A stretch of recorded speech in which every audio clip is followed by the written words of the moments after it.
I know we have thoughts. People love talking in this room. Merci. Je vais parler en français. I'm gonna speak in French. Sorry.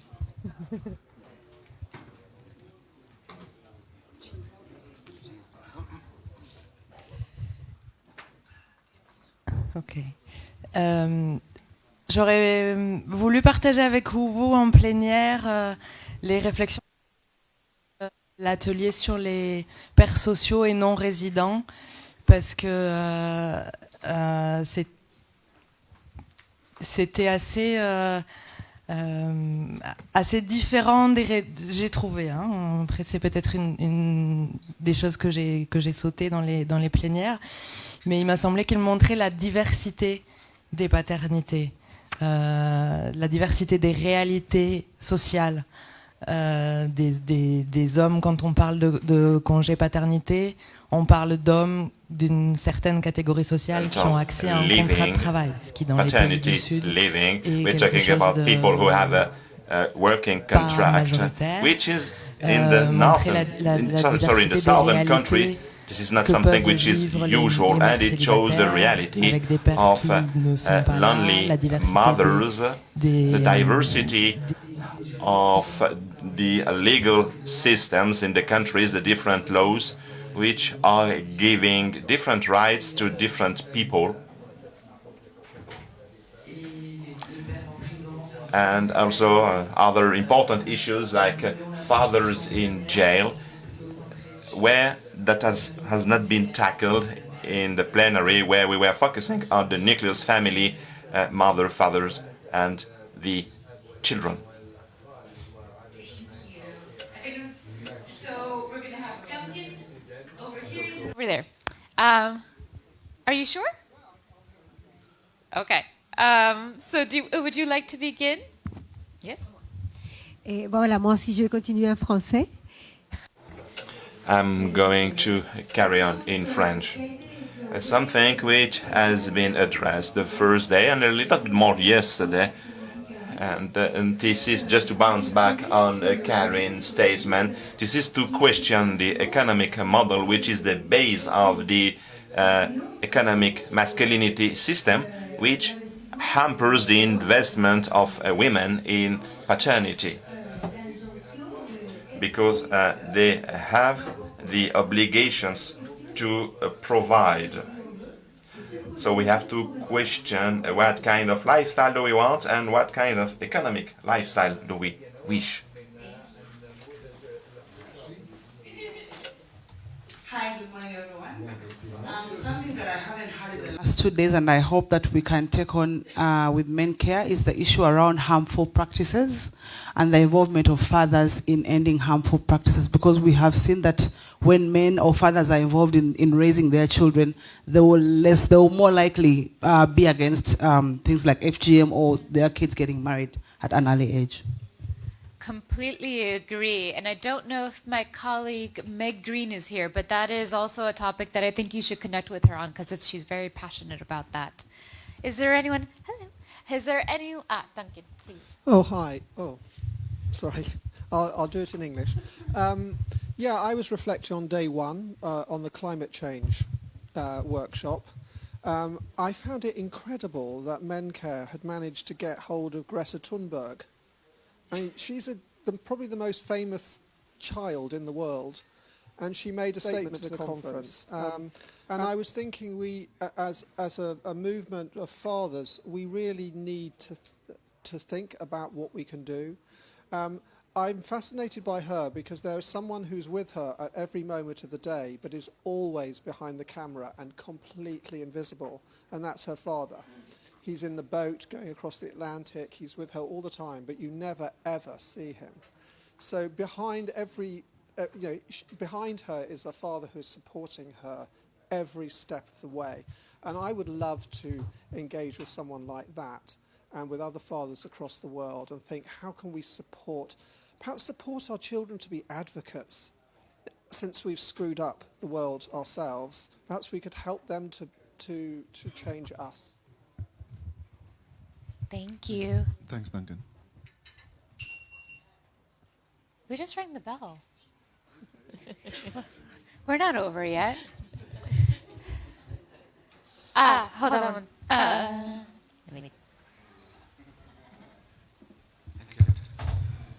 Good morning, everyone. I was thinking about the yesterday's workshop on far-right movements and conservative backlash and the attacks against human rights, and I was happy to see so many of you in this workshop because this means this is a really important issue for us, and I would strongly support that we continue the debate and think of what to do.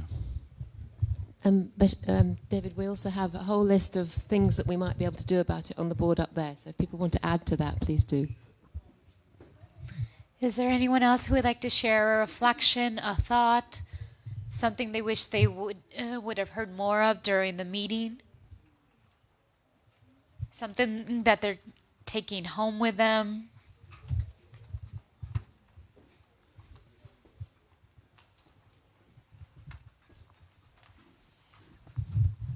Somewhere along the way, I think it was the first day or the second, someone mentioned that it will take 202 years to eliminate the gender pay gap completely. And I was thinking about that of course, by then I think it won't matter to any of us here. But I wonder how that can be speeded up, and I was wondering what more can be done to address those issues, because they also, and they underlie some of the other gender considerations that we have around. Can you wait? We need to move to the next one. I'm so sorry. We're running out of time. We started a little bit late.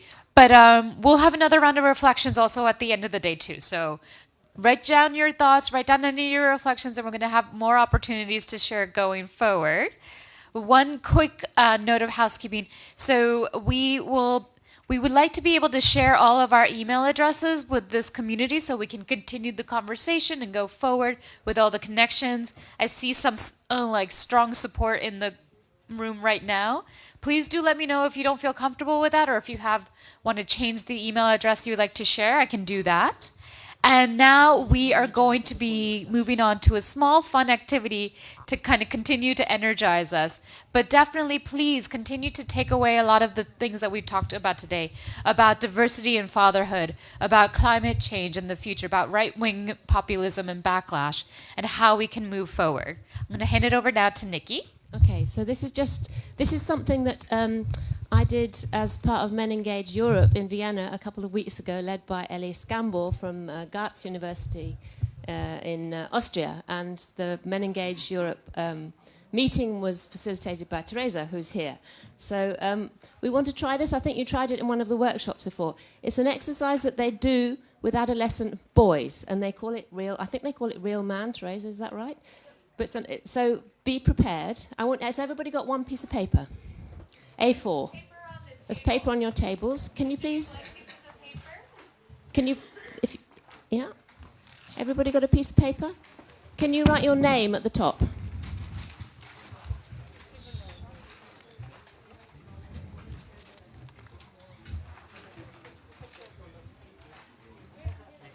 There should be some paper on the tables if you haven't got your own.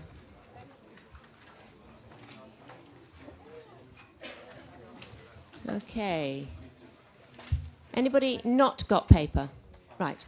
Okay, put your name at the top, and then I want you to write down 3 words which are about the stereotypes of what a man is like. So 3 stereotypes of what a man is like. And please write it so somebody else might be able to read it. I know my writing is terrible. Just 3.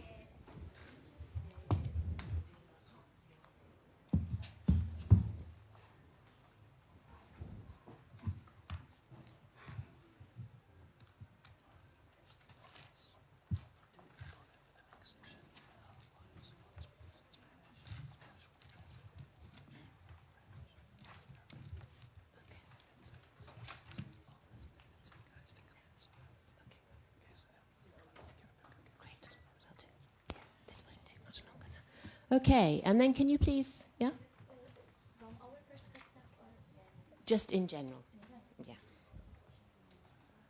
Okay, so when you've done that, can you turn your paper over? And on the other side, can you think of a man that you know, that you like, and can you write 3 qualities of that man? So somebody you know, a man that you know, that you like, can be anybody, friend, father, grandfather. 3 things about that man that you like, 3 qualities.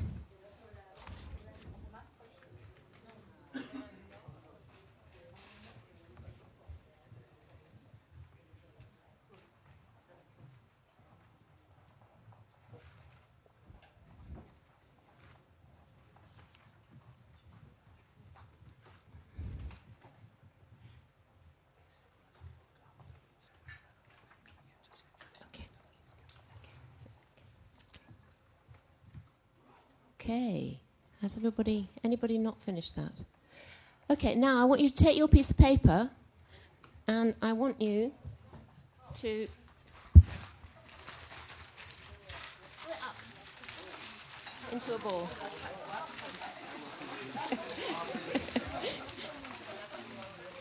Okay, and now very gently, I want you to throw it across the room as far as you can to somebody else. 1, 2, 3, throw.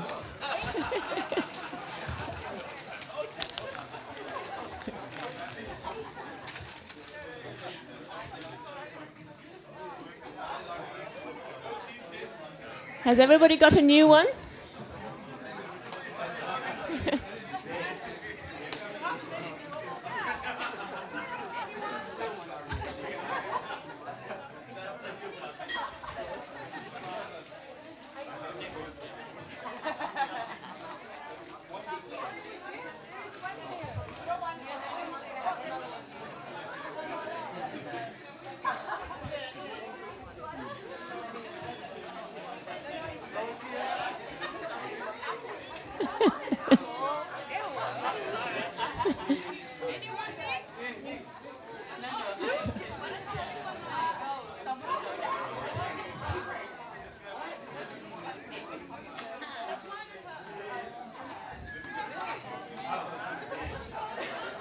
Has everybody got one?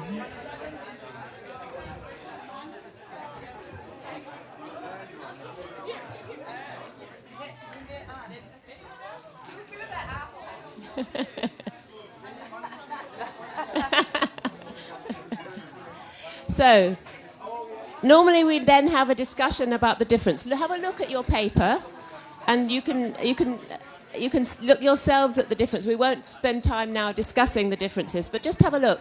And if you could please have a look. If you could look at your paper, yeah, everybody? We're not going to discuss it now, but if you were doing it with boys, you would have a discussion around the difference. But what I would like you to do is, by the end of today, maybe at lunchtime, if you look at the name at the top, see by the end of the day if you can find the person with the name at the top, and you can have that discussion, okay? Any questions?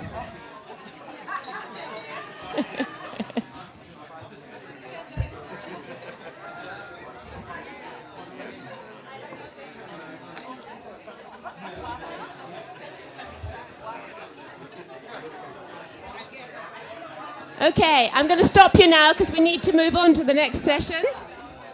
We got the bell there, Vessel. Thank you very much, everybody. And I hope that that just gives you a flavour of an exercise that it's quite fun to do. And some people were clearly better at throwing than other people. So for the next session, we are going to have a presenter in Spanish. It will be translated, but if you haven't got headsets, it will be translated into English, French, and Arabic. Thank you to the translators. If you don't speak Spanish and you haven't got a headset, will you please go and get one from outside? And I'm going to hand over to Gary. Thank you all very much. Please clap your hands. You did a fantastic, fantastic job.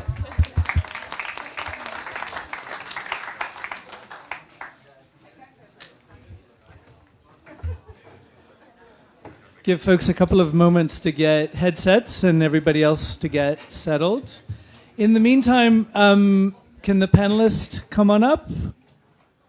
Los panelistas pueden subir. Shamsi, Hugo, Fesso, Pancho, Tatiana.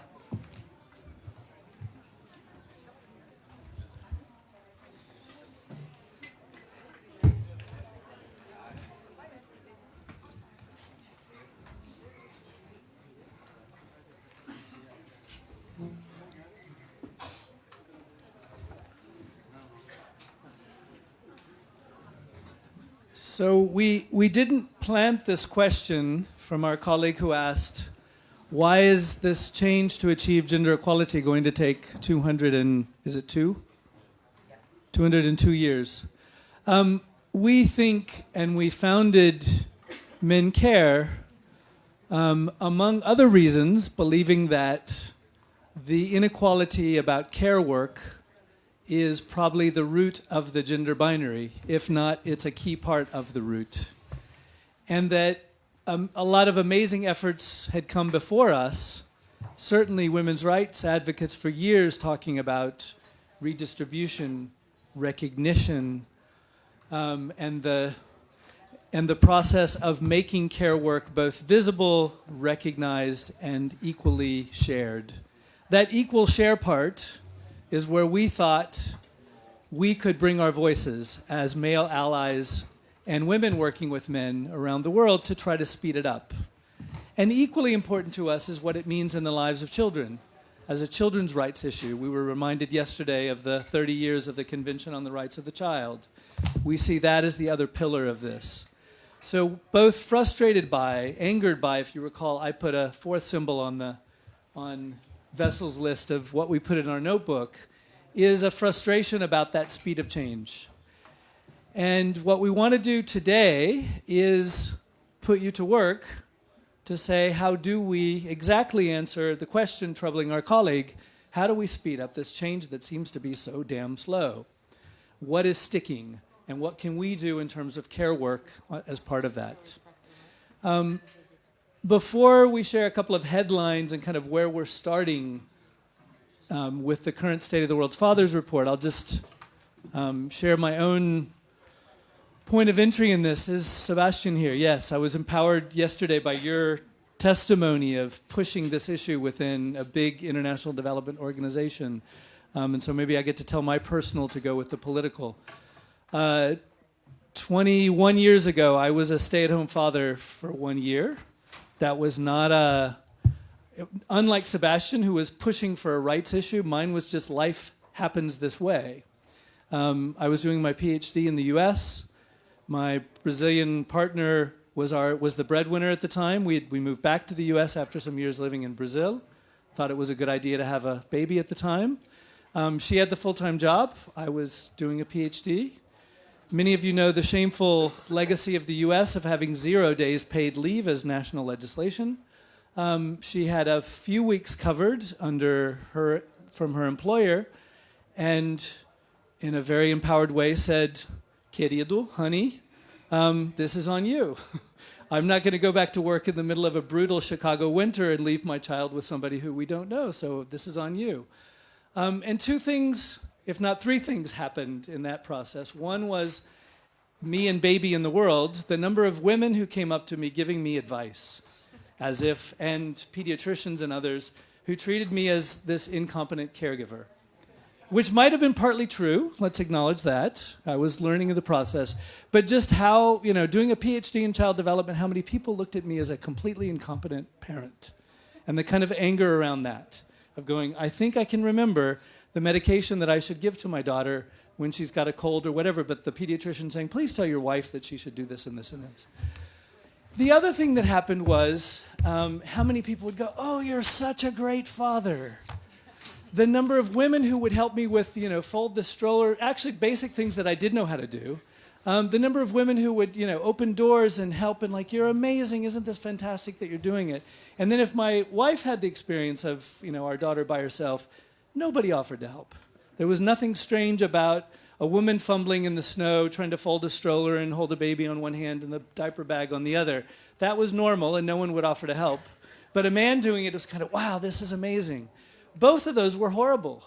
To be considered an incompetent parent or to be considered doing something magical because you're simply being a parent, which should be normal.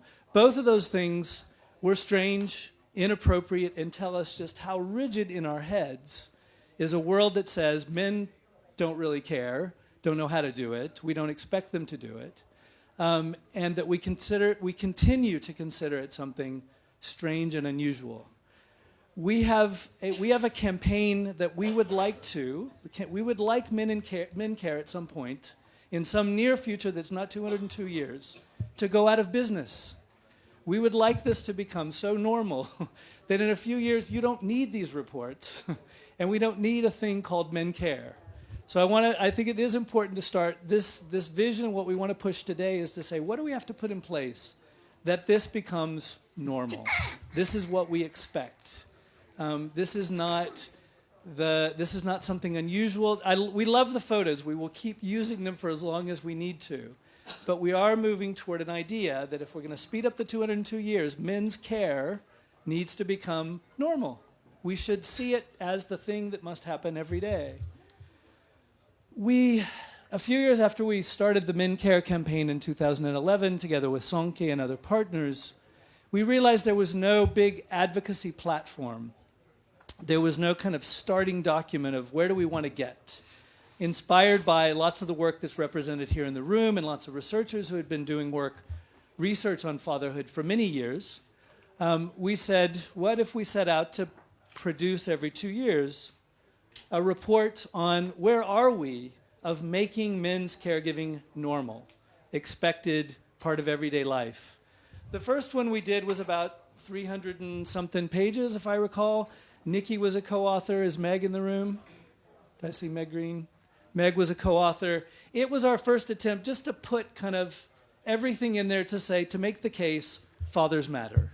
We found ourselves up against the wall of kind of just make it obvious why fathers matter. For children, so it's got a chapter on child development. For women, both in terms of equality as well as maternal health. For violence reduction, and a chapter on why this matters for men ourselves.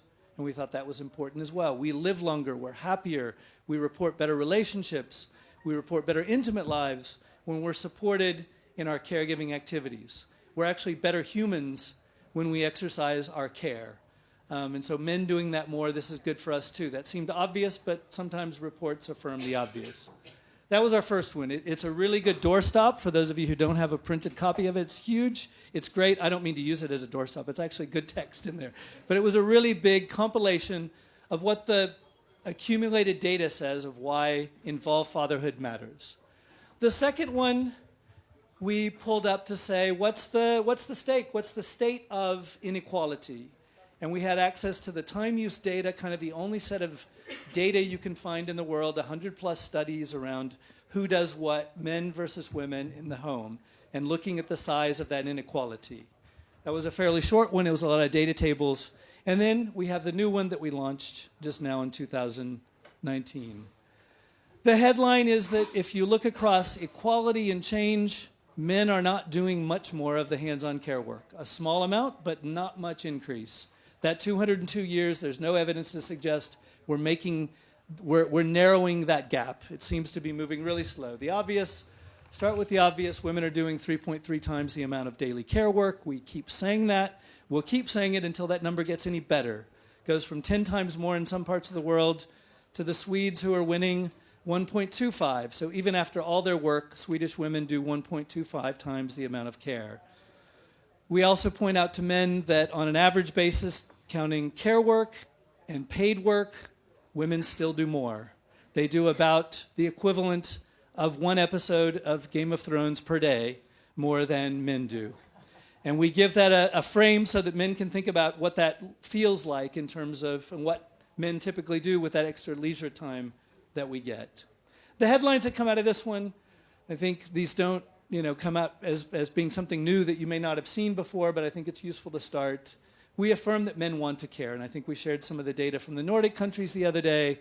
Wherever we ask, however we ask it, men are not saying, let me be at the workplace more hours. Men are saying, let me be with my family, let me be doing caregiving more, no matter where we ask that in the world. So we are helping men, nudging men toward doing something they want to do. Leave has been, certainly parental leave and paternity leave has been one of our flagships, and we're going to continue pushing that, but let's be realistic to say even where it's available, men take between 1% of it to what we saw yesterday from Sweden of 30% of it. We're nowhere near to achieving, well, we might be, and there was a very encouraging graph that Jens presented. Is Jens here? Yes. That Jens presented yesterday of what was the year of convergence that we'll get? Pardon? 39. Okay, so we should try to see if we could get a race going and try to speed that up. But I think it's important to acknowledge just what the other barriers are that men, even when offered, are not taking it.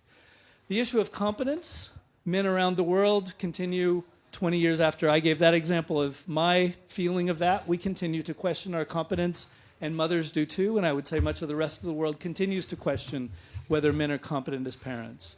The world's social protection and poverty alleviation programs typically don't think about men's caregiving. We've done a review recently of more than 125 cash transfer programs around the world.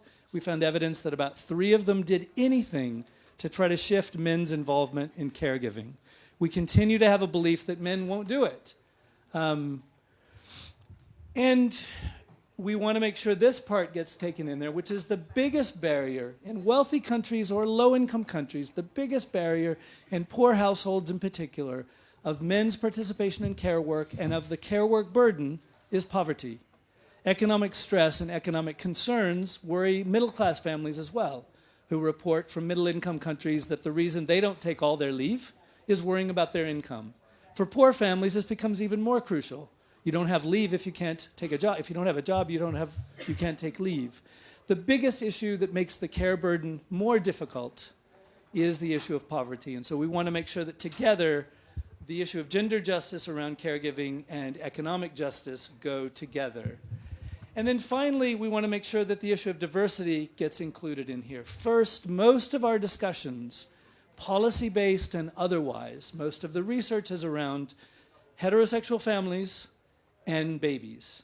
Fantastic and important, most of our policies focus there, but we neither think about caregiving across the lifespan, nor do we think much about caregiving as it entails the diversity of households, same-sex parents, single-parent households, and the like. That diversity is often missing in our work. We also affirm in this report, and I think this room is clear, of how many good practices there are and an increasing evidence base there of what works at the level of father and parent training. There's a lot of evidence of what works, and we're going to hear some examples of scaling up. We've heard some examples of trying to scale up. Sweden has a long history of its Papa clubs, and many other parts of the world. I think we had from Berlin what we think is the oldest documented fatherhood groups. We'll take that. Let's call it that. Here with us, which is fantastic. These work. We've got a body of evidence that if done well, if they include gender equality messages, couple conflict reduction, and others, these can work. So it's not as if we can't say we don't know what works. Our headline and where we want to go for the rest of the day, and we're going to hear from the panel here, is what it takes to speed up this shift, to get to men doing 50%. Nikki was the lead author on this report, and as we got to the end of it, together with Brian Heilman and others from the Promundo team, we said, so what's the story here? And the story is we've got to shift a little bit away from the individual father. It really does become easy at times to say, it's the individual man, let's hold him accountable. If men would just sort of stand up and do their job, we could get on with it. As opposed to understand the world around men that determines whether we'll do this or not. What are the life circumstances? What are the supports? What are the policies around us that nudge men, obligate men, I would even say is a better verb, in terms of getting us to do our share of the care work? It's policies, it's changing the social norms, it's the physical and economic security of households, it's doing this not men by ourselves, but in the households and couples that we're involved in. And yes, we as individual men do have to do our share and pull ourselves up. But the main issue is kind of men within that context. That's where we landed on this 50-50. There is no country in the world that we found, we would love to be proven wrong, that actually is put on the book someplace that we believe, And we've put a goal in place that men will do 50% of the care work. If we bring this up at UN meetings, we get these kind of snicker looks like, that's not achievable. We think we've got to affirm and get countries and the UN and others to affirm this needs to be a world goal. SDG 5.4, for those who stay up late and read the fine print, it kind of is very weakish language. It's kind of men maybe someday will take a greater share of care work, compared to other SDGs that have a specific target about percentage and time. SDG 5.4 doesn't really expect that we're going to get to equal anytime soon. And I think that's where we come in, calling for more. And the 50 minutes was getting to the point that if we look at that balance of time that I mentioned before, and in middle-income countries at least, if men did 50 minutes more, and women did 50 minutes less, it doesn't always work that way, we know, but typically if that happened, we would get close to equality. This is a potentially achievable amount of time in some parts of the world in terms of the additional, just one indicator of men's participation being time, and a key one. This is something we, again, going back to a reference of one HBO show or one Netflix show, that men might not watch in order to be involved in care work, so that women might have, in the context of heterosexual households, might have something closer to equality. That's the marching orders that we took out of this. And then later, Dean Peacock is going to lead us in discussions here in the afternoon to say, how can we take 5 policy areas and a few more to try to make this possible? So that's where we're trying to go today. And might I say, if we can be slightly ambitious and say that we want to take together ahead this big platform. That was too much talking on my behalf, and now I have really great opportunity to chat with 5 individuals who have been doing this at the country level with their organizations to say, how do we move ahead? So I'm going to start on, well, I'll go with the order of the if you're okay, I'll start at Ugo and work our way down. Yeah? Okay. Going to start with 5 colleagues who have been working at the country level to take these recommendations and put them in place in policy, doing either advocacy or scale-up program work to say we can make this work in our country, or at least we have the goal of making this work. So we'll start with Ugo, and if you don't mind, I'll switch to Spanish to facilitate. Hugo, nos cuenta, bueno, en México con Suma por la Equidad y las otras actividades de incidencia política, bueno, ¿qué ha sido un logro, digamos, en ese campo de paternidad activa y corresponsable?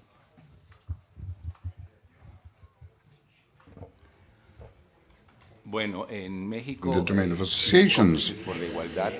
In Mexico, the Complexes for the Equality, men involved in that, we had to work very seriously on many domains. First, we had to try to work with fatherhood in the framework of MenCare of about 50%, and this had to be translated into Spanish and Castilian. And this is going to be very easy to work with the local populations. So we worked even more in looking for the presence in a framework of lobbying to present the fathers of the world, and also commit ourselves to about 50-50. Also, I would like to underline that we target that the Network for Equality must have a group that allows it to do it's a work that can be attainable at the level of the teams, and that can take into consideration the conclusions of this event. Without this, I'm afraid it's going to be very difficult to reach a large public. You're talking about the Complexes for Equality. Who are these groups for equality? Well, listen, the Accomplices for Equality, this is a national network in Mexico that targets men and women in order to have a presence in the domain of training, education, as well as political pressure. And we wish to work in the city of Mexico. Are these NGOs or activists? This is a mixed group. You have individuals who work from their own organizations, which are diverse, and we have governmental organizations as well as others that work on the theme of gender and men and women.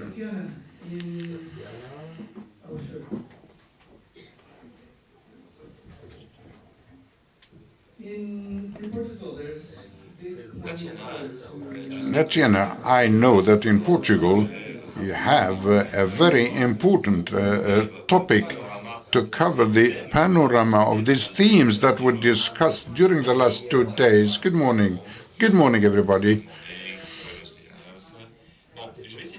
I'm going to try to contextualize the situation. In Portugal is the third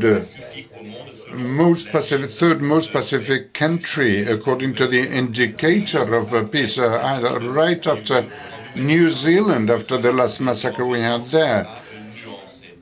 But we need to know that up to 2015, or in 2015, we had... in Portugal. So during the last 4 years, we had lots of opportunities to scale. I think it's better instead of scaling our work up. So, gracias. So one of the examples, and also taking some lessons learned from Brazil, because I think that one of the characteristics and one of the major accomplishments, and I don't know, that we have in Portugal is that working in Brazil during the last decades, from my side, I learned a lot in terms of strategies to overcome difficulties. So what we did was that when we started to discuss the implementation and the adaptation of Program P in Portugal, we immediately organized meetings with the government. So yesterday, Danielle was mentioning how important it was to invite the Ministry of Health in Brazil to co-author the Manual P. So in Portugal, we started a little bit before. So under the EU funding line, it was mandatory to have a formal agreement with the government. So we have the parent program in Portugal, in Italy, in Austria, and in Lithuania. And from the very beginning, during the application procedure, we already had a formal partnership with the Ministry of Health. So when the funding was approved, we immediately started working with the Ministry of Health in terms of writing the content of the manual and in terms of mobilization and implementing the Program P in Portugal. So working with the health sector, working with groups of couples and fathers, and organizing together the MenCare national campaign. So I think that's a good example of how a pilot, honestly, a 24-month pilot in Portugal, will become a national policy, because this will happen under the national policy of the Ministry of Health for Gender Equality. All right, thank you. Shamsi, we got to hear a little bit yesterday of the efforts in Rwanda together with ROMREC and with several ministries to also take these approaches to scale and achieve some changes in practices within the health sector. Tell us about the plans there and how it's progressing. Sure, thank you very much. Maybe just a little bit of background regarding the work we're doing in Rwanda with Rwanda Men's Resource Center. I think I've already mentioned that we have implemented MenCare Plus between 2013 and 2015, and this was the adaptation of Program P, which has shown a lot of result and impact. So what we are trying to do now in terms of scale up with the government of Rwanda through the Ministry of Health and Ministry of Gender and Family Promotion, we are advocating with the health center to take on scale the Program P. And so far, actually, we have made some progress. Because what I've done with the government, first of all, the buy-in of the government, which is there, obviously.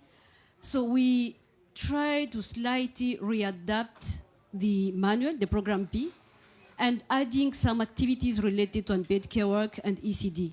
Because for the first phase of MenCare Plus, it was generally focusing on engaging men on maternal, newborn, and child health and SRH, but not specifically on unpaid care work and ECD. So this time I've just made slight adaptation to make sure we are having also those other activities related to those programs, but also making sure that the Minister of Health also sees their priorities in there. And one very important thing to mention is that this new adaptation to take to scale Program B is being done through the community health workers. And I would like to mention that actually in Rwanda, this is one of the very well organized or structure that goes up to the very low level of the community. Because in Rwanda, community health workers, actually they are in the villages, in the communities.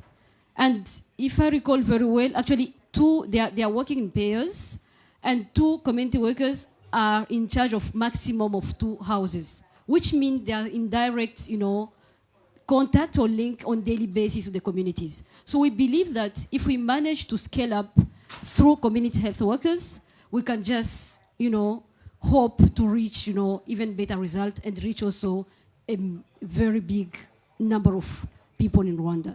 Thank you. Okay, thank you. Francisco, con Cultura Salud en Chile, ustedes han trabajado, ¿qué? En español. ¿Sí? Sí, okay. Sí, perfecto. Ustedes han trabajado años con ministerios en el tema primera infancia, como también salud y Ministerio de la Mujer. Sería interesante, como también la práctica de implementación de programas, ¿qué han sido los logros con esos años de trabajo al llevar esos temas dentro de las políticas públicas? Okay. Bueno, muchas gracias a MenCare por la invitación. Justamente lo que quisiera transmitir es sobre la experiencia chilena en cómo a lo largo de 12 años se ha ido incorporando la participación de los padres en las prestaciones de salud en el Ministerio de Salud y desde el Ministerio de Desarrollo Social. Algo de contexto primero. En Chile la participación de los padres, al igual que en los otros contextos, es mucho menor que la de las madres en las tareas de cuidado. Algo interesante es que las parejas jóvenes sin hijos en Chile son las parejas más igualitarias, digamos, el grupo más igualitario en la repartición de las tareas. Pero cuando nace un hijo, son el grupo con la mayor brecha, con la mayor inequidad. Entonces, eso me parece bien importante porque la división sexual del trabajo, el orden del género, fuerza a las parejas jóvenes a tener una distribución tradicional, donde él sigue trabajando remuneradamente y ella se dedica al cuidado de los hijos. La experiencia chilena es como una especie de laboratorio. Tiene 12 años en el contexto del sistema de protección a la infancia, que se llama Chile Crece Contigo, que fue fundado por la presidenta en ese momento, Michelle Bachelet. Y en ese contexto se ha ido incorporando un programa que se llama de paternidad activa. Su propósito principal ha sido promover la participación de los padres hombres en las prestaciones de salud, en el parto, controles prenatales, controles de salud, visitas domiciliarias, talleres de habilidades parentales, en ese tipo de prestaciones. Es muy interesante porque se han hecho varias acciones, es decir, se han incluido metas sanitarias en este campo. Un logro importantísimo es que en los últimos 5 años se ha doblado la participación de los padres en los controles prenatales y en los controles de salud. Hay materiales, se han desarrollado materiales y ahí como esta guía con orientaciones para los prestadores de salud, donde nosotros participamos en la elaboración de los contenidos. Entonces, otro elemento importante de la experiencia chilena es que ha sido desde el Estado, pero con colaboración del tercer sector, de las ONGs como la nuestra, como M, y también con apoyo de UNICEF en Chile. Ese me parece que es otra variable importante de esta experiencia. Y bueno, otro elemento muy importante es que hemos desarrollado materiales para los padres, con mensajes específicos para los padres hombres. En Chile hay 250.000 partos al año. El 70% de esos nacimientos ocurre en el sistema público de salud y en teoría, digamos, todos los padres, todas las familias reciben este material que tiene variados mensajes sobre, no solo sobre cómo incorporarse en las prestaciones de salud, sino que cómo avanzar hacia la corresponsabilidad en los primeros años de vida de los hijos. Otro elemento importante es que hemos desarrollado investigación en este campo, entonces hemos visto que hay barreras culturales, barreras materiales, por ejemplo, las prestaciones de salud son en horario de trabajo y eso hace casi imposible que los padres trabajadores puedan asistir a esas prestaciones porque tampoco le dan permiso. Entonces también necesitamos avanzar en que otros sectores como el sector trabajo, el Ministerio del Trabajo, por ejemplo, se pueda organizar más formalmente, que existan permisos para que los padres puedan asistir. Luego hay barreras culturales, obviamente, pero algo bien importante también es que hay barreras en los prestadores de salud. La mayoría son prestadoras de salud mujeres, matronas en su mayoría, y lo que encontramos en la investigación es que aquellas con actitudes más inequitativas de género, porque le aplicamos la escala GEM a 1.800 prestadoras de salud de Chile, ellas preguntan menos por el padre, dan menos indicaciones a la madre cuando viene sola a la prestación y cuando el padre acompaña a la madre también no se dirigen a él. Entonces, otro elemento importante es que podamos trabajar con las actitudes de las prestadoras de salud. Okay, gracias. Vessel, at Sonke, you've led a lot of the policy advocacy work that you all have done related to children's rights and ending violence against children and positive parenting. Sonke has also led other work around parental leave and paternity leave advocacy. Tell us about those stories. You really have had almost all these topics that we care about. You've had as your advocacy platform and have some important gains to talk about. So tell us about those. Thanks, Gary. I think since the MenCare campaign launched in August 2011 in South Africa, in Soweto actually, we've had these two thematic goals of non-violent parenting and gender equal parenting.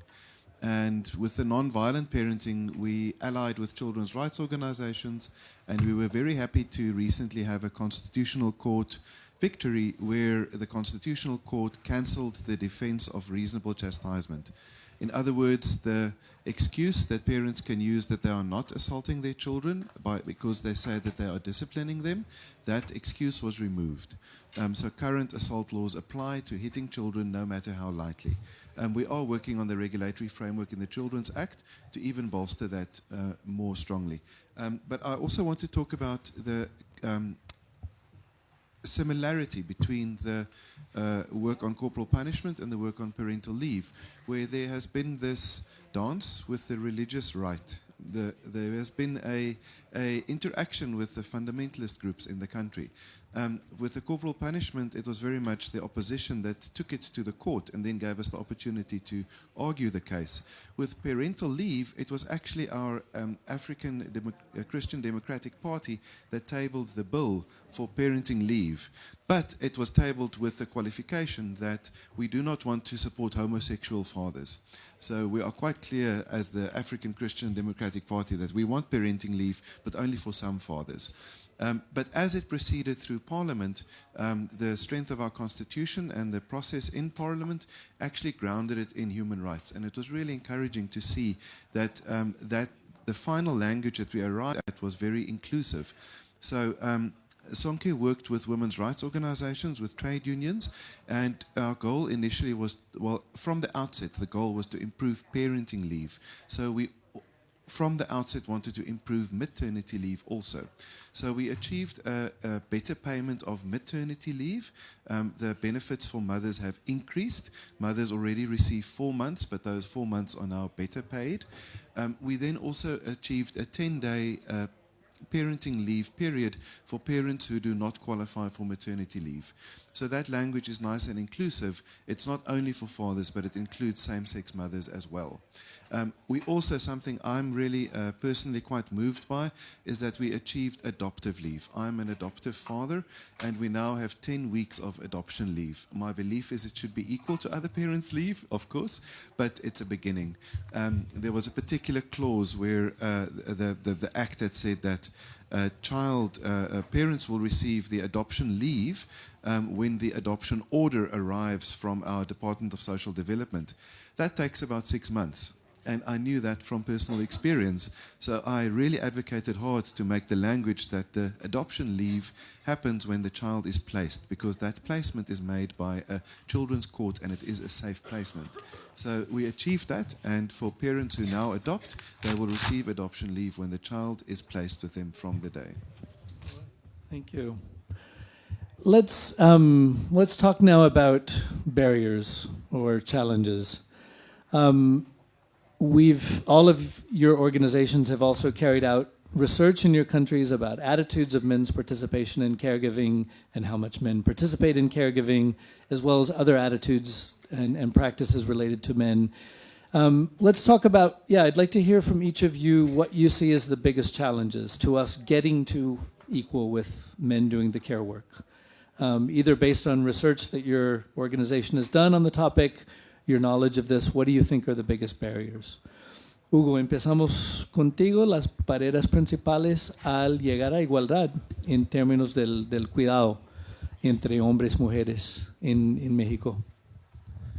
Bueno, las principales barreras que podríamos identificar en México está relacionado con que los hombres se involucren más a partir de los cambios de actitud, es decir, los hombres están necesitando buscar otras formas de relacionarse con los hijos y de esa manera poder tener una mayor participación. Entonces, vemos que hay que hacer un cambio cultural en la sociedad mexicana que permita eso, un trabajo mayor de corresponsabilidad en la familia, en el hogar, lograr que haya cambios de actitud en la vida familiar, desde la participación en las tareas domésticas hasta la parte relacionada con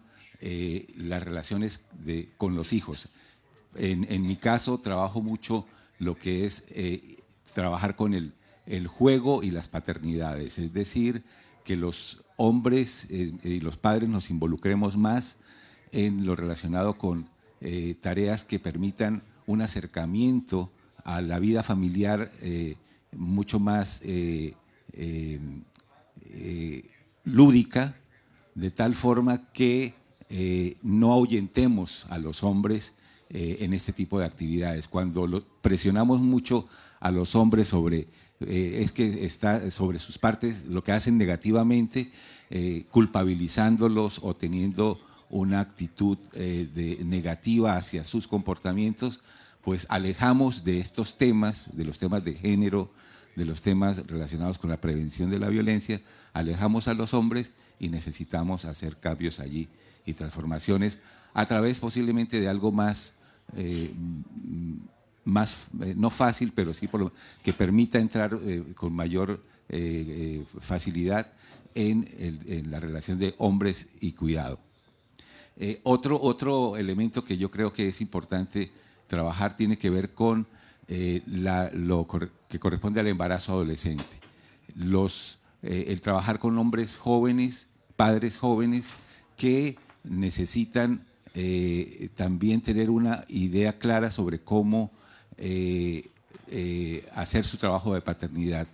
Creo que el punto 4 de la política necesita revisarse con cuidado porque puede estar promoviendo. El punto 4 nos dice, del compromiso de MenCare en este caso, nos dice que necesitamos, que los padres los padres jóvenes necesitarían entrenarse más, como que hay hace glamuroso el trabajo de paternidad de los jóvenes. Necesitamos ver si los jóvenes realmente están siendo padres jóvenes por cuestiones de falta de información en términos de información sobre contracepción, o si es porque just for the purpose of showing people that they have changed, or do they do it out of conviction now? Are they simply to make believe and to have social consideration, or is it because they're convinced they want to be genuine fathers and play the genuine role of the father in the society?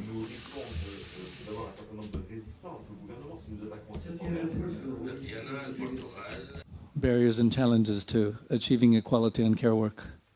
Yeah. So in Portugal, our parental leave is quite good. It's not perfect, but it's one of the best parental leaves that we have in Europe. And when we look at the numbers, we see that only 32% of the fathers took parental leave in 2017, the data at all, beyond the mandatory 20 days. Because under our law, the fathers, they have 20 mandatory days, being 5 right after the birth. So only 32% took paternity leave, parental leave. And in fact, if we look at the last report, the last survey regarding time use, it's precisely, we see that women, they dedicate 1 hour and 40 minutes more a day in care work, so this means 100 minutes. So if men do more 50 minutes and women less 50 minutes, Portugal is a good pilot to test the 50-50 commitment. I was looking at the numbers, and it's precisely 1 hour 40 a day. So this means that one barrier is the individual one. So we need to promote the will to take care and to be a father. So, and when we say that under Pillar 4, the fourth item, that we need to promote caregiving among youth, it's not that we want to, I think, we don't want to promote young paternity. So we just want to teach boys, adolescents, on how to care. So it's a different issue, and I think we need to work at early ages. So the first barrier, I would say that it's individual. The second one, the political and structural. We still have unemployment. We still have underemployment. We still have employment disguised as, I don't know, scholarships and academic grants. You still have social security that doesn't cover self-employment. So the second one is political. The third one, I would say, it's the danger of the increase of the extreme right wing in Europe. And the backlash that can represent to all the progress that we made in terms of promoting fatherhood and caregiving and equal share of these tasks. And the fourth one is institutional, because being engaged in the parent program, we see how difficult it is to change, for example, the health structure, the way the health professionals think. So sometimes you manage to have really good results, but because this specific team is more, I don't know, gender equitable, they want to promote this kind of good practices. So it's also hard to change institutions from the inside. And the last one for me is the education sector. I have 2 children, one 12-year-old daughter and one 7-month baby, Pedro. And Pedro attends the same daycare Gabi did 12 years ago. And they still write notes to the mothers. They still invite grandmothers to do things for the Christmas tree. And so 12 years after is even, I don't know, it's the same or even worse than it was 12 years ago. Of course, I already started to suggest some workshops around gender equality and caregiving, but it's quite striking. If you're making progress under the health sector in what concerns childcare, it's tough to challenge the status quo. So. And I'm just going to ask one question about the unemployment or underemployment. So is there any kind of support for unemployed parents? Is there a cash transfer or an income support or anything there? You have a minimum. It's like if you have the right to receive half of the minimum wage. So if the minimum wage is 700 euros, you get like a monthly support and is of 350. that more if you have a child or the same? No, the same? no. Then after the birth, you have, what do you call it, Tiago? A bono. It's a support. It's a child a support that you give to children, like 50 euro per children. Yeah.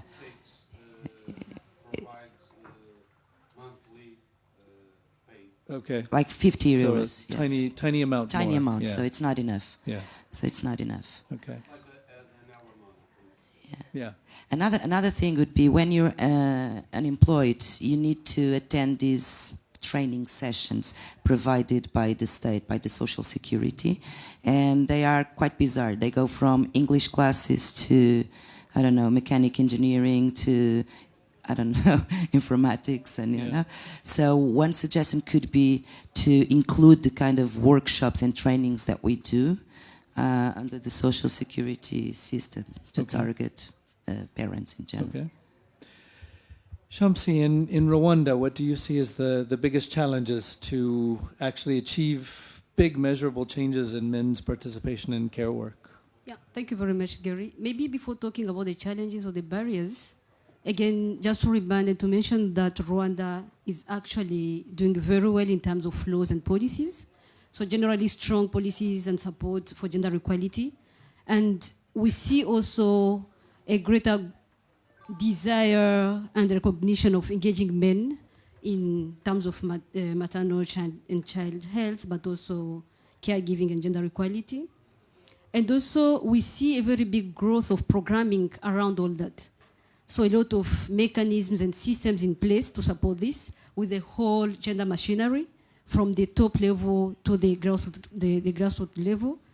But so far, not much, we don't see much being done in terms of, you know, sensitizing or involving men as, you know, positive partners and caregivers in terms of, you know, taking more on unpaid care work. So this is not yet really very well done. And the biggest challenge we are seeing in Rwanda, or the barrier, is in terms of attitude related to care work, particularly domestic, you know, activities. So this remains really a very big challenge and a very big barrier. Although we have done a lot and a lot of sensitization and, you know, campaigns are going on, but this remains really very much gendered, whereby we still see, you know, women or girls in their boxes, whereby, you know, they're still responsible for those traditional gender roles. So this is why we still need a lot of work in terms of advocacy, but also in terms of policies or laws. So far in Rwanda, men have a 4 days, you know, paternity leave. Mm-hmm. Yes, paternity leave. But we don't have parental leave in Rwanda. So, and again, there is another challenge whereby, I mean, for the last 2 years, we've been talking about, you know, there was a new law that had been, you know, put in place to reduce the number of days for maternity leave, which was initially 3 months and then it's, you know, reduced to 6 weeks. So to reduce? Yes. And where's that pressure coming from? Why to reduce? It came from basically the government, but somehow from the human rights movement and gender justice movement, so it's actually somehow a contradiction. Because if you're talking about empowering women, having that big number of women in parliament, and also let's go this kind of law, but then the government is pushing forward and trying to convince the population that, you know, it's rather another way of empowering women, because before they used to be at home for the 3 months, and the 6 first weeks were paid fully, and the remaining 6 weeks los hombres asuman 50% del cuidado. Bueno, llevamos un Do mes de 50% of the protestas. job in home work. Yes, so manifests have been there for a month now, and the main topic is for a better social justice. The constitution is going to be modified, but the protests continue, and they're related with it to a story of manifest in the last 15 years. Last year, there was a feminist mobilization with lots of involvement of men to fight sexual harassment and violence against women. We also work on co-responsibility. I would like to underline that we have the problem of police violence in Chile. 220 people were killed because of the bullets. So it's a very difficult moment for our country, but we hope to attain some change. And this change, we hope, will be in the near future. There's also the shortage of political will to change the concepts about gender. And I think we need to improve equality of salary and also improve the balance of the work in the family for both men and women so that they can reconcile paid work with educational work and home work. So we need more kindergartens and nurseries in order to take care of these problems. So the politicians move very slowly in my country. There's progress in my country, but it's very weak. So the problem in Chile and Latin America is that these politicians have a short-term impact. And sometimes this is why I think this reinforces the traditional order concerning Chile and half of the families have a traditional format where the father is the breadwinner and it's up to women to take care of the family and the household. That's why the number of parents who work increases, but the majority of sexual division of the work is always in place, and this is an obstacle for us. The other problem is the attitude of people, even if there's work on fatherhood with a plenty of there's the shortage of favorable situations. It looks like 60% of men concerning the parenthood leave, these people would spend their time to take care of the children, play with the children, so the only thing they do is play with the children instead of changing their nappies and so on and so forth. So the problem, as Tatiana said, is that education is very sexist in the country. Thus, we must work on the promotion of equality and the sharing of roles between men and women. Another problem is the postnatal leave, which is of 5 days, and we target for postnatal leave for the mother this time, which is 5 months in Latin America. So we have 6 months of parental license where the mother, and this should transfer to the fathers. So we say that because this is a format that is transferable, there is 0.3% of the fathers who used it. So this is very small. That's why the state and the presidency pretends to have a policy about fatherhood, to promote fatherhood, but in practice, the policy is not efficient, and we need more work before we can have a gender policy that is relevant and something transferable.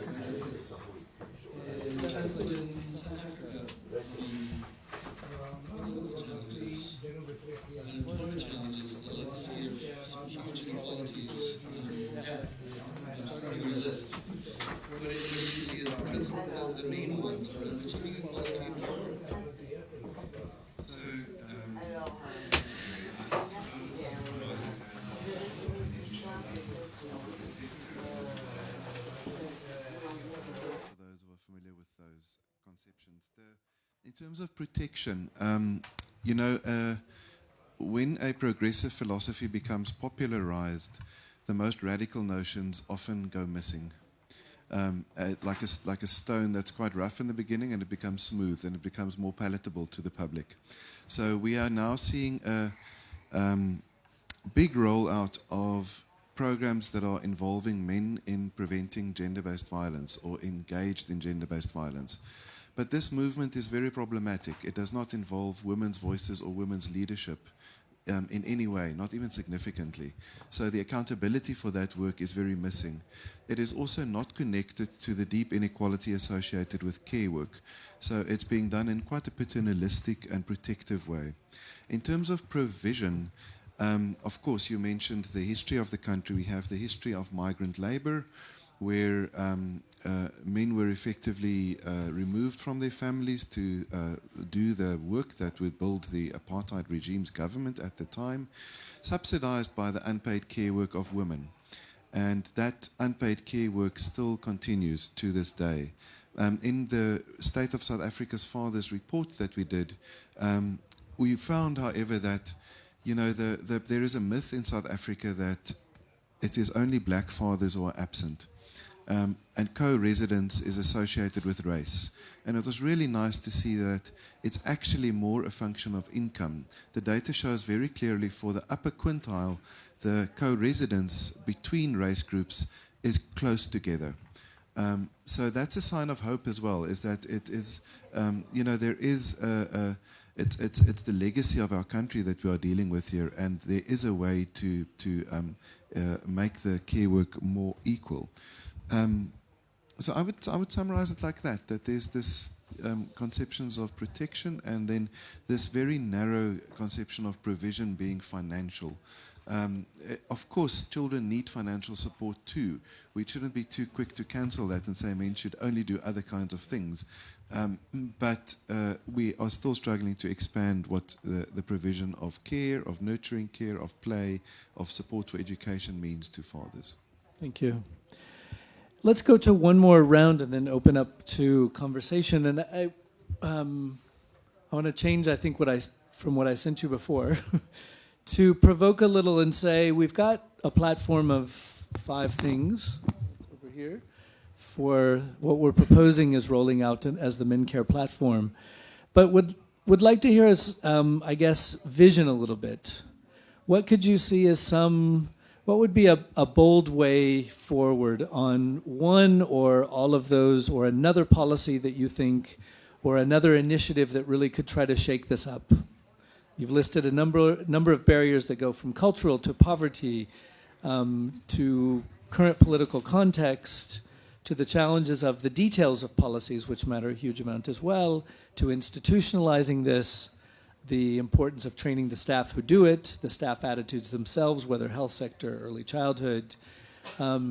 With all those barriers, let's vision or dream a little bit. What do you think could shift things up? What big policy, big initiative might you propose that could shake things up? No sé si me fue claro, Hugo. Algo grande que podría como hacer un cambio, o sea, un cambio sustantivo en esa cuestión de decisión de trabajo en casa. Bueno, algo grande. Bueno, yo pienso que una de las cosas que hay que trabajar en grande es precisamente enriquecer estas 5 puntos, la propuesta en este caso del 50-50, enriquecerlo con las experiencias, con darle el contexto local, porque si no aterrizamos esta propuesta a nivel local no va a afincarse, no va a lograrse enraizar en nuestros países. Entonces, una de las cosas Review of our policies. pienso hemos estado trabajando. I think that we've been working over the past years in Mexico on how to enrich that kind of proposals, especially on 4 main points.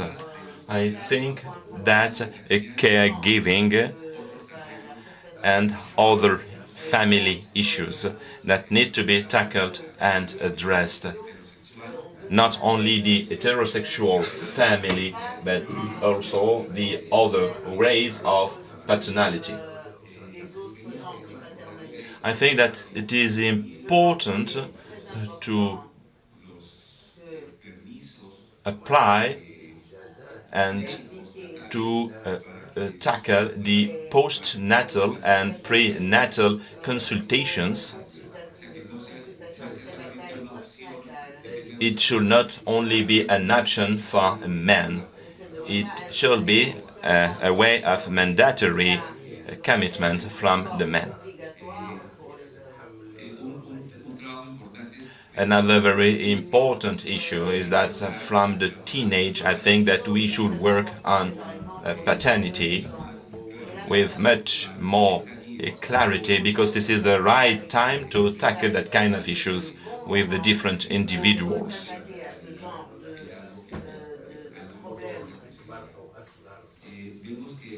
We observe that other ways of caregiving out of home, and especially the issue of street children.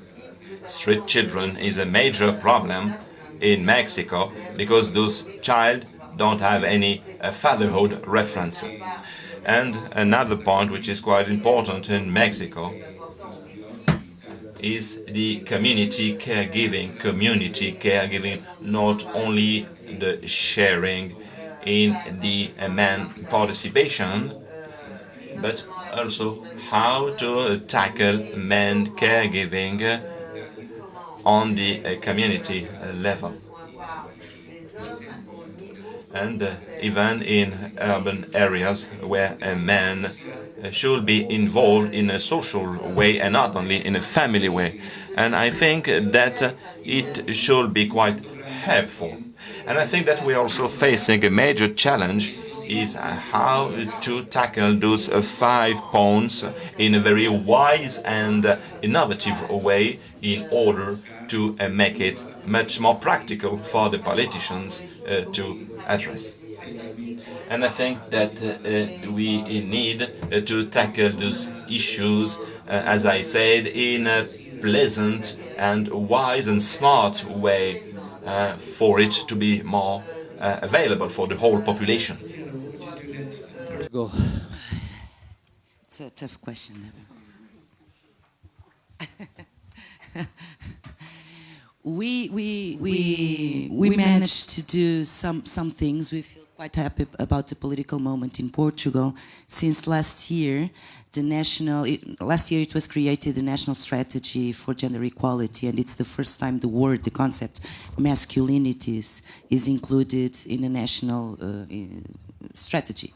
So our programs, both Parent Program and EquiX, they are under that national strategy. So that's a good thing in terms of scaling that up. But there is another experience in Portugal that I think we need to measure the impact of it. It's the funding. It's the government opened the funding targeting the private sector. So that they could build internal policies to promote the work-life balance. So this was under the EEA grants, European grants, and so it was a €9 million fund in Portugal targeting the private sector so that they could promote more gender equitable policies, internal policies. So I think this is something that we need to include in I know it is included somewhere in our commitment, but to be more specific about that. The other example is that we approved early this year the statute of the informal caregiver. So in Portugal, you have lots of, all over the world, of course, of caregivers, usually women staying at home, taking care of kids with special needs or taking care for the elders, taking care for, they started with the ex-combatants from the 70s and 80s. And so they didn't have any kind of support from the state. And early this year, the statute was approved. So now they can at least receive the minimum wage, and the work that they do at home counts in terms of retirement in the future. So I think we need to look, in my opinion, to the private sector, but also to other forms of caregiving and promoting and supporting those. All right, thanks. Shamsi, in Rwanda, what could we do to go big? Sure, yeah. So the plans in Rwanda, again, as I've already mentioned, we have, I think, a very good ground so far. So the plans we are having together with Rwanda Men's Resource Center is to build on existing very good relationships with the government, especially with the Minister of Health and Minister of Gender, to see how to translate in action the MenCare 50-50 commitment. I think this was already being done, but not, directly or formally. And now, again, I don't think for Rwanda would need really to advocate for new laws or policies, but rather trying to see how the government can endorse the commitment. So this is basically what we are looking forward to, and this is the plan for the near future. And again, I think we already have hope, even though we didn't start yet, but based on these good relationships, but also the evidence of the RRCT that we did after the MenCare Plus program has raised this interest, for the government to scale up the program. So this is one of the factors that makes the government being interested for scale up and also endorsing the commitment. But secondly, the feedback received from the communities, whereby, in the 4 districts where we implemented the program, actually the population talk from themselves. And in Rwanda, it is something that the government values very much, the feedback that comes from the communities. So for us, we think, and again, as been talking about the allies, I think for us in Rwanda, population, the community themselves are our allies, because their voices are really very strong. So with this, I think it's going to be really very easy for us to move forward and to put in action the commitment.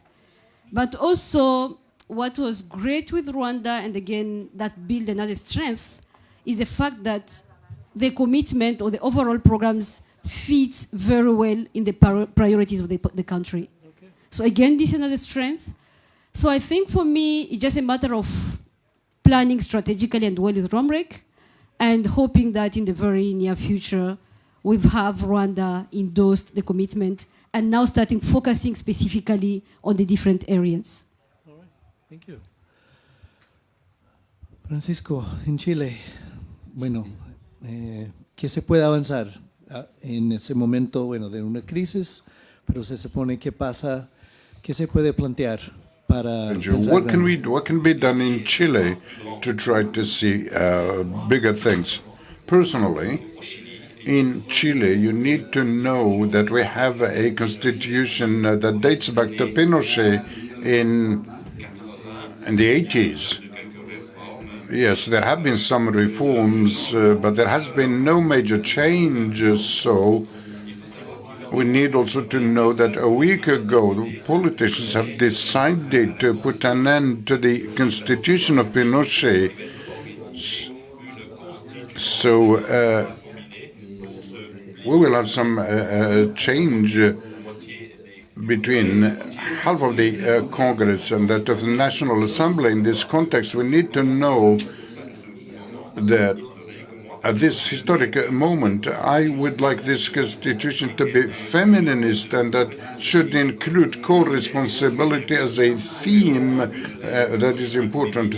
But we need a feminist policy like in Canada or Sweden. I see big, extremely big, but I think it's very important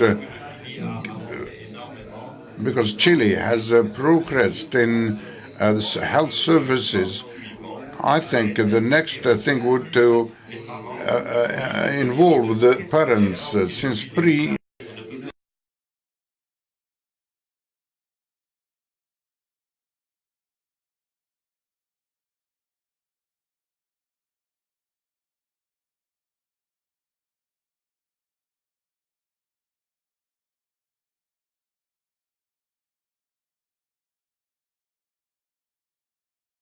Father.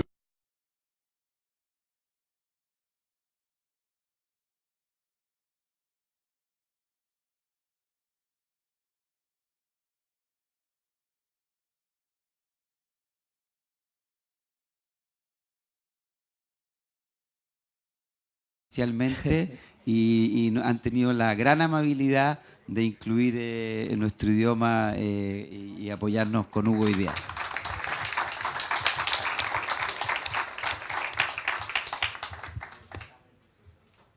Vessel, where would you go next in South Africa? So Gary, in South Africa we do have fantastic support from UNICEF South Africa to institutionalize MenCare with the Department of Social Development through the work with social service professionals.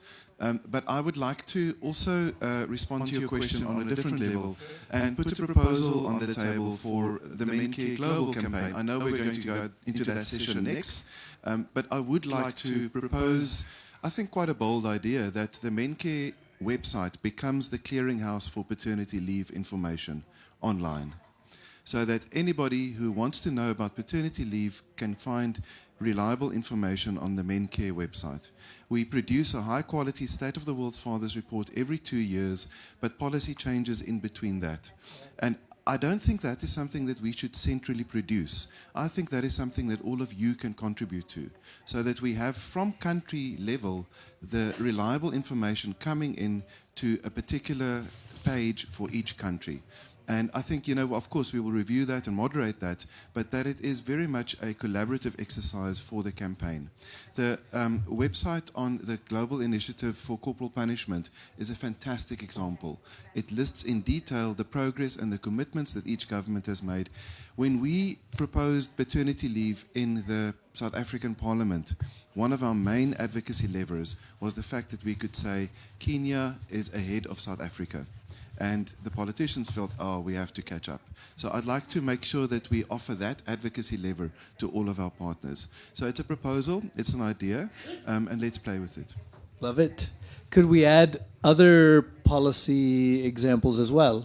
Yeah? So that we get, whether it's practices within the health sector, whether it's practices within early childhood, whether it's practices within adolescent and working with young fathers and parents.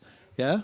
I mean, some of it's already there, but I'm noticing the comm staff at Sonke and Promundo kind of looking, who's going to have to do this? But that's exactly, I think, the idea we want to put there. Tomorrow. Yeah, great. Let's open up now for some questions. As Vessel noted, after the break, we're going to go into the details of the 5 initial recommendations and think about more. And we want to get into this level of concrete actions that both we can do at the country level and that we can support with the global MenCare campaign and secretariat. But let's open up for some questions either about the specific country examples mentioned here or anything you want to also put on the table that we'll take forward to the next session. Let's take maybe 3 or 4. Good morning, everyone. I have a question for Shanzi.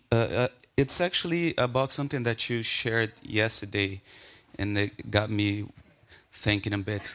You said, I might be wrong, but I think you said that in Rwanda, it's mandatory that men participate in the first antenatal session. And I was just wondering what happens when women don't want men to be there or when they don't have a partner, and how maybe that can backfire against women. So just I would like to listen to you about that. And in Brazil, we have an example of a law that states that women has the right, women will have the right to have an companion with them during birth. But it's not a father's right, it's a woman's right. So it's the companion that she chooses. If she chooses the father, great. If she chooses the mother, whoever she chooses. So I would just like to hear how is that being implemented? Let's take two more and then we we'll... have one over here.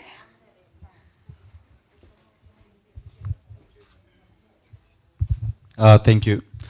I'm Tawanda from the HSRC in South Africa. I think I want to propose something that I've seen work. Like South Africa went through the highest epidemic, HIV epidemic, around the Mbeki era, like from 2002, and it was the AIDS denialism, all those kind of stuff. But in 2008, what happened was dramatic. South Africa committed to providing ARVs, committed to providing, healthcare for everyone who tested HIV positive. We moved from BBB plus to actually say universally everyone who is who's got a CD4 count of less than 500 should actually be on treatment. What that commitment from government, civil society, and all the other stakeholders did was we saw a reduction of HIV-related deaths. And right now, we know that South Africa is the largest, has got the largest ARV rollout in the world, because that was commitment.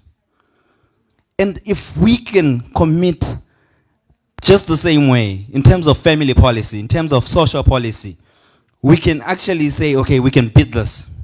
We can actually say, okay, if we offer the same kind of resources, same kind of collaboration, same kind of commitment, then we can actually beat this problem that we're facing. Thank you. Thank you for that very powerful reminder. Are there any other questions? Is this a question or a comment? Anne-Claire de Liederkirk, Make Mothers Matter. I have a question to the panel in general. There is the paternal and maternal leave around the birth of the child. Then in some countries there is a parental leave taken up to the age of, depending some countries. Usually it's until the age of 8, 10 maximum. And I wonder, what is your opinion on that? Because there are times when children will need more of their parents. And at Make Mothers Matter, we advocate for a parental leave that could be taken longer than 8 years old until 16, 18 years old, depending on the needs. So I would like to have your opinion on that. Thanks. So let's turn back to the panel quickly. We've got Can I add in my own question? Sure. As a keeper of the mic. Yeah. I just wanted to add to Daniel's question around how to ensure that policymakers, when we're moving this to advocacy, keep these policies as gender transformative and not necessarily reinforcing those power dynamics within the household where the fathers are the most important member. Yeah. Sorry. Great. Thank you. Shamsi, maybe we go to you first on the Rwanda question on the prenatal visit, and then whoever wants to speak on the other three questions. All right. Thank you very much, Daniel, for the question. So, as you've said, of course, in the beginning, yes, the first visit is mandatory for men to go with their wives. And in the beginning, before we implemented the program, the MenCare Plus program, with this gender transformative approach, we've seen that it was really more as a policy rather than being, a change in attitude and being more transformative. And as I mentioned yesterday, men used to go because it was just, mandatory. And I'm having actually a sad story to share, and my colleagues in the room from Raleigh can also complement, whereby when we started the MenCare program with the Gender Transformative Group Education, we have received some feedbacks and testimonies from some women who told us that they used to, I'll say, I don't know exactly how to translate this in English, to hire a man, not necessarily their partner, to accompany them for the visit, because otherwise there was a fine for women who used to go themselves without a partner. And then some men were not really convinced because they used to see this as a law, is, you know, that being mandatory, but they didn't know why they have to go with a woman to the health center. So we received this kind of, you know, feedback, which was really very sad. But the good news is that with, you know, the process and the groups and the discussions, men come to understand now why they had to go with their wives.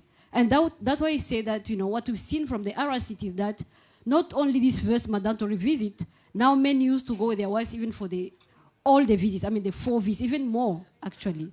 So just to say it was challenging in the beginning. And again, the other aspect of this is that we also tried to make sure that it's a choice of the woman as well. Not, because of course you had some women, because this goes also with the whole way the couple live together, the relationship. Sometimes you used to be in a couple where there are existing conflict in the couple, and the woman doesn't really feel comfortable going with the husband to the health center. So we used to raise this issue as well and discuss, and make sure that, you know, the woman is not forced to go with the husband when she doesn't want to. And the other thing we want to do as a strategy is to train the health providers. Because, again, I think the policy was good, but the way it was implemented was really somehow challenging. Because of those health service providers who at some point used to, you know, just refuse to provide services to the women who came without the partner. So I have tried to train those health providers as well. And again, as what I can say as for today, we are seeing a lot of changes in terms of providing services, but also the way, you know, the couples are interacting together. And, you know, women can also feel free to go on their own and still receive the services when she reaches the health center. Thank you. I think I've tried to respond to the question. Why don't we start this direction now? Vessel, if whoever wants to comment, and any closing remarks you want to make responding to the questions that were. Sure. I think a specific response to Anne-Claire's question about the age of parental leave, we were not successful in removing the age cap, the maximum age in South Africa for the advocacy on the parental leave, and it is an important advocacy point. There were lots of conversations about adoption leave, particularly. So for adoption leave, it was, you know, of course, children don't only get adopted as babies. So to have the adoption leave particularly available when children get adopted at an older age. And currently it's still only for the first 3 years of a child's life that the adoption leave is available. So I think it's a very valuable point. And I support that at least the adoption leave is available across the child's life.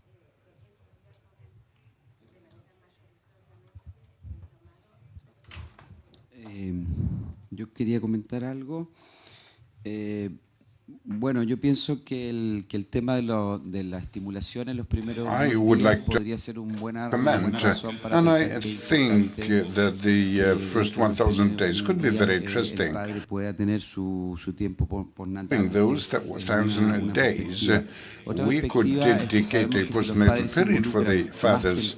For example, we know that if fathers are involved early, this creates a link for the future.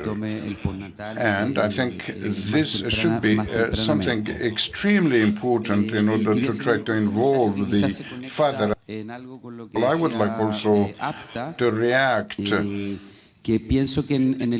one declaration of something that ACTA said. I think it is se habla en la teoría sobre la masculinidad hegemónica que hay cierto tipo de masculinidad que se llama masculinidades híbridas que hacen algunos cambios que son más bien de fachada, pero conservan internamente una estructura de that inequidad. Entonces, ese es un tema que a still mí me keeps preocupa a structure en of el campo de la inequality, and paternidad, for que me, podamos promover algunos this cambios, is pero que sean más a bien cambios theme de that concerns maquillaje, me. pero So no we se need to convierta avoid the en promotion cambios of a profundos hacia la change, a igualdad de cosmetic género, change hacia la that is corresponsabilidad. A mí me not parece que ese es un deep desafío en este towards campo. co-responsibility. And I think this is a challenge that is very important.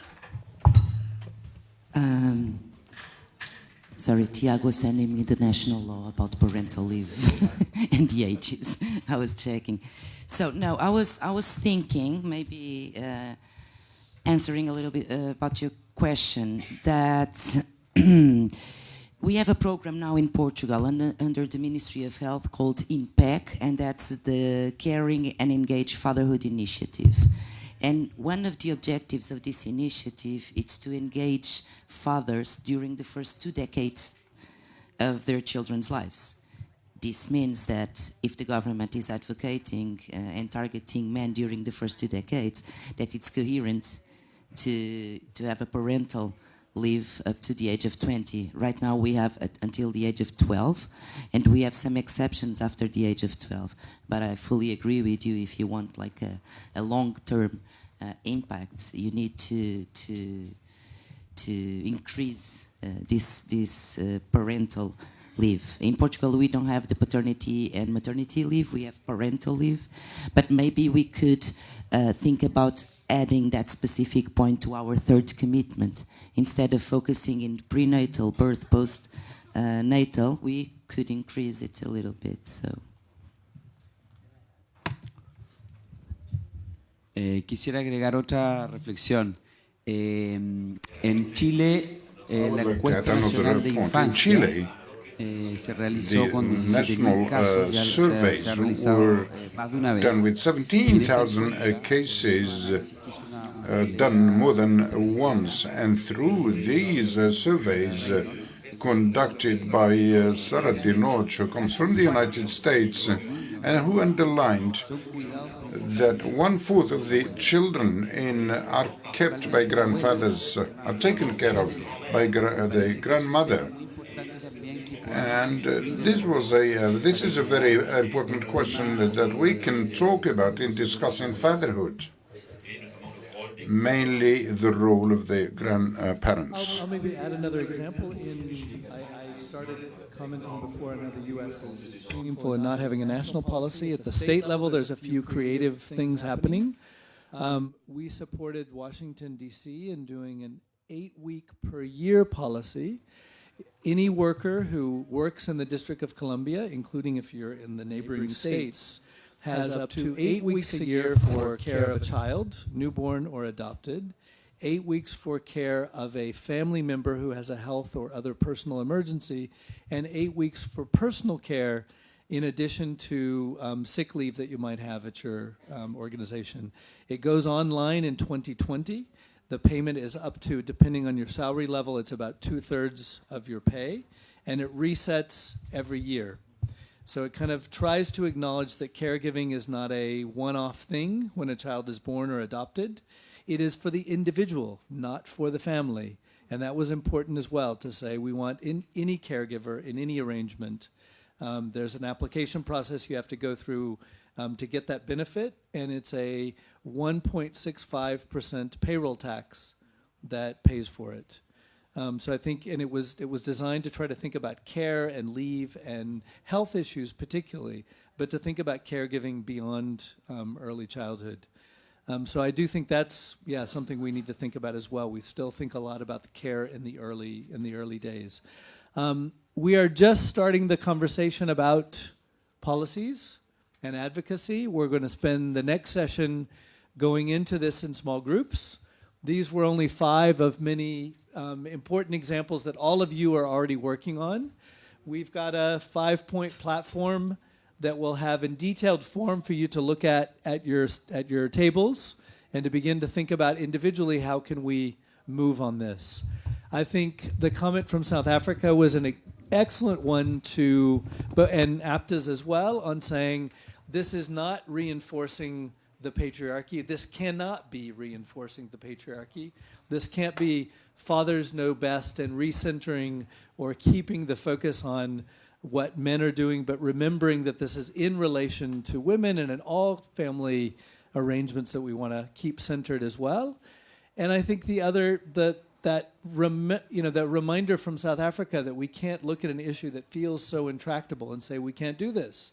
We've got examples in many of the tables of countries that have achieved amazing changes in things like HIV and others. So let's go into this with a bit of optimism and some bold ideas as we look at taking this ahead. Dean, do you want to make any comments, or we'll come back to that after the break of how we'll set up the tables and sessions? I just want to convene the facilitators. Okay. Yeah. And those are? Do they know who they are? When you're done, I'll make a comment. Okay, cool. Let's just give a round of hand to our panelists.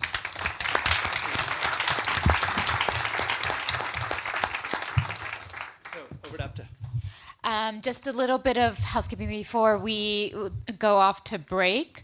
As Dean mentioned, we'll be doing the advocacy roundtable, so please be back by promptly at 11:30. We're trying to end a little bit early today so you all can go and enjoy the city of Rabat before you head off to your many global locations.